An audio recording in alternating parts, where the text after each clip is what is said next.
Assalamualaikum warahmatullahi wabarakatuh. Yang saya hormati Ibu Elvis Nopriyanti Serli MAK selaku dosen pengampu mata kuliah ini. Sebelumnya, perkenalkan nama saya Vanessa Liautami, NPM 17340300171, mata kuliah Metodologi Penelitian kelas 6A. Baiklah, di sini saya akan mempresentasikan tugas akhir proposal saya dari bab 1, 2, dan 3 yang berjudul Pengaruh Sifat Machiavellian, Perkembangan Moral, dan Locus of Control terhadap Dysfunctional Behavior. Adapun beberapa poin yang ingin saya sampaikan dalam video ini. Yang pertama, bab 1 pendahuluan yang berisi tentang A. Latar belakang. Profesi akuntan adalah lingkup pekerjaan yang dilakukan oleh akuntan sebagai akuntan publik yang lazimnya terdiri dari pekerjaan audit, akuntansi, dan pajak, serta konsultan manajemen. Namun, akuntan publik sering mengalami praktik-praktik yang tidak etis. Perilaku profesional akuntan publik salah satunya diwujudkan dalam bentuk menghindari perilaku dysfunctional behavior. Maksud dari dysfunctional behavior merupakan perilaku auditor yang menyimpang dari standar auditing dalam melaksanakan penugasan audit.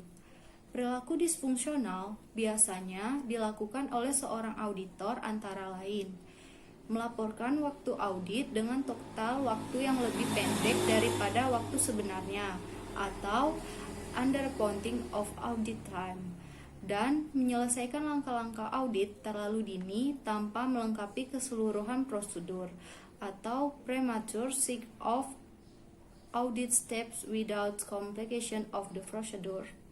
B. Identifikasi masalah. Diperlukannya simulasi untuk membuat mahasiswa mulai memikirkan secara serius tentang tindakan dan sikap mahasiswa saat ini, karena bisa jadi akan berkelanjutan saat memasuki dunia kerja nanti. C. Batasan masalah.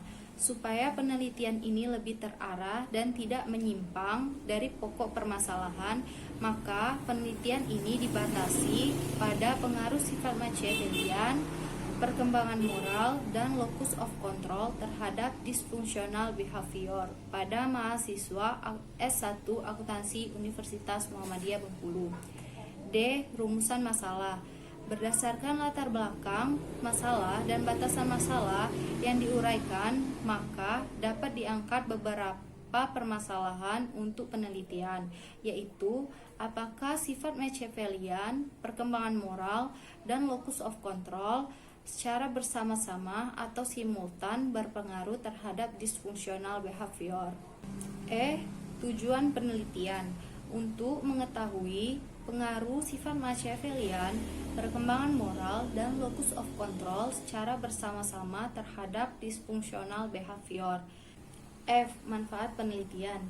Yang pertama di sini ada bagi peneliti, yaitu untuk menerapkan teori yang didapat selama mahasiswa mengikuti perkuliahan atau pembelajaran di kelas untuk mengetahui sifat Machiavellian, perkembangan moral, dan locus of control terhadap dysfunctional behavior. Terus yang kedua ada bagi program studi akuntansi, yaitu untuk mengetahui informasi yang lebih relevan, luas, dan bermanfaat sebagai masukan dan bahan evaluasi pembelajaran bagi program studi akuntansi untuk mengetahui sifat Machiavellian, perkembangan moral, locus of control terhadap dysfunctional behavior. Selanjutnya bab 2, yaitu yang pertama dysfunctional behavior.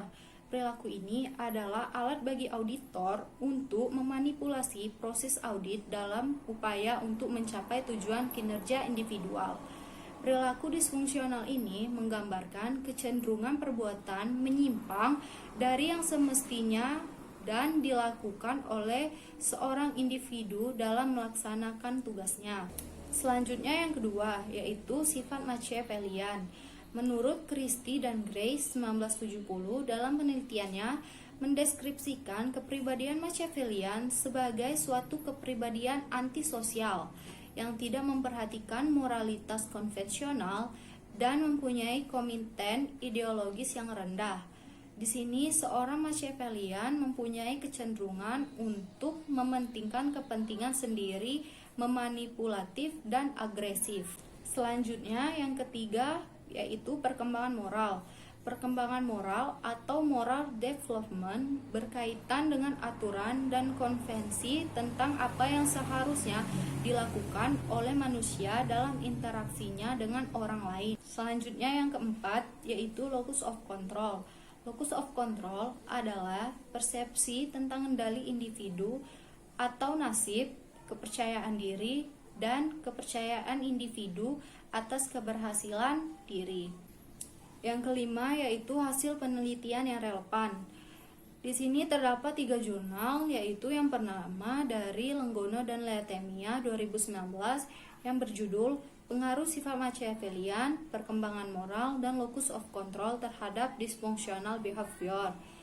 Yang kedua, Sari Fospa dan Isroa tahun 2015 yang berjudul Pengaruh Sifat Machiavellian dan Perkembangan Moral terhadap Dysfunctional Behavior.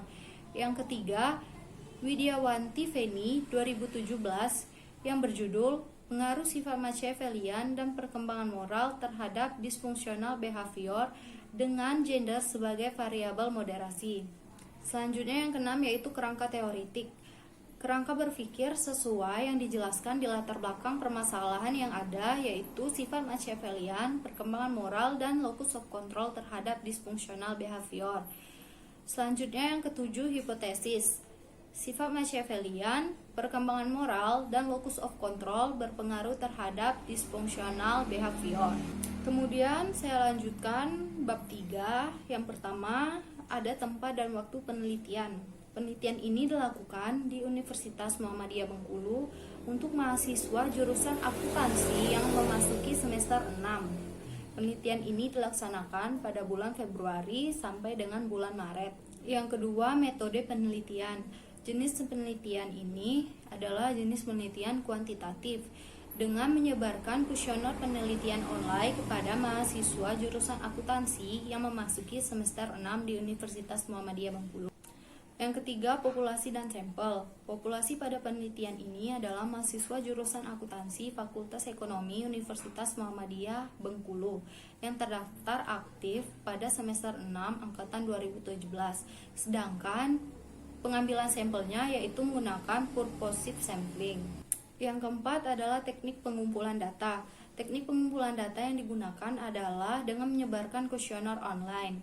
Yang kelima yaitu teknik analisis data. Metode yang digunakan dalam penelitian ini menggunakan uji statistik melalui program SPSS. Beberapa uji yang diterapkan adalah sebagai berikut, yaitu uji validitas, uji reliabilitas, uji normalitas, analisis regresi linear berganda, uji T, uji F, dan uji koefisiensi determinasi. Baiklah, itulah yang dapat saya sampaikan. Lebih dan kurangnya saya minta maaf. Kepada Allah saya mohon ampun. Wassalamualaikum warahmatullahi wabarakatuh.